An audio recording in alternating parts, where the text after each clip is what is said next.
ভোর সকালে খেজুরের গাছ থেকে রস পড়া এবং তা জাল দিয়ে গুড় বানানো গ্রাম বাংলার মানুষগুলোর বেশ পুরনো একটি ঐতিহ্য। সম্পূর্ণ প্রসেসিং দেখতে ফুল ভিডিওটা দেখ। আমি যে জায়গাটায় আসছি এটা হচ্ছে লাহুড়িয়া। এই রস পাওয়ার জন্য আবার গাছিদের গাছ কেটে কেটে যত্ন নিতে হয় সপ্তাহে কয়েকবার। গ্রাম বাংলার প্রকৃতি খুব একটা আগের মতো দেখা যায় না।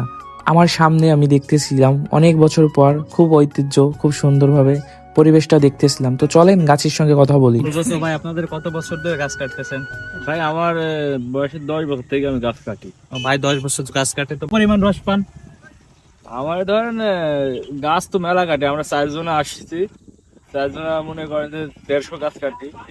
এর মধ্যে মনে করেন যে কিছু গাছের রস মনে করেন সরে পাইরে লাই, মোটামুটি যদি পাই তাহলে মনে করেন যে 2 লিটার করে হলো তো 300 লিটার রস পাই। ওর মধ্যে অর্ধেক সরে খাই, আমরা অর্ধেক পাই। গুড় বানানো প্রসেসিং দেখতে হলে ঠিক ভোরে আপনার আসতে হবে এখানে। প্রাপ্ত রস এবার সংরক্ষণ করে এনে ঢালা হয় বড় তাফালে। শীতের সকাল খাঁটি রস খাওয়া একটু ভিন্ন রকম প্রশান্তি কাজ করে। 15 থেকে 25 মিনিট তাপ দেওয়া হয়।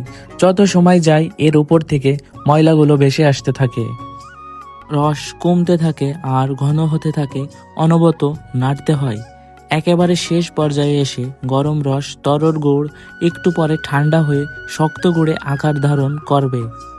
রস হয়ে গেলে এবার পালা বীজ দেওয়া হয়, মূলত যেন গুড়ে জমাট বেঁধে দানা বাঁধে এবং যথেষ্ট ঘন হয়।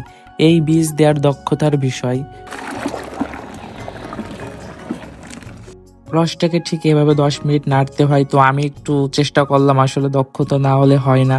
অনেকে আবার ঘন রস খেয়ে থাকেন রুটি দিয়ে, তো আমিও একটু খাইলাম। আসলে টেস্টটা না খাইলে বুঝতে পারবেন না কত টেস্ট।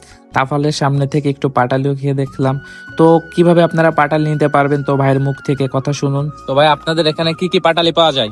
আমাদের এখানে 3 কোয়ালিটির পাটালি পাওয়া যায়। যেমন কি কি?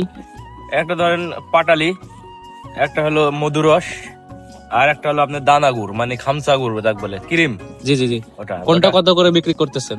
পাটালি আর ক্রিম গুড়টা আপনার হলো 500 টাকা কেজি, আর মধুরসটা বেশি হলো 450 টাকা কেজি। আপনাদের যাদের পাটালি প্রয়োজন তারা চাইলে স্ক্রিনে দেওয়া নাম্বারে হালিম ভাইকে কল করে তার সঙ্গে যোগাযোগ করে পাটালি নিতে পারবেন। ভিডিওটা কেমন লাগছে অবশ্যই কমেন্ট করে বলবেন। আর হ্যাঁ, যারা নতুন আছেন পেজটা ফলো করে দিন।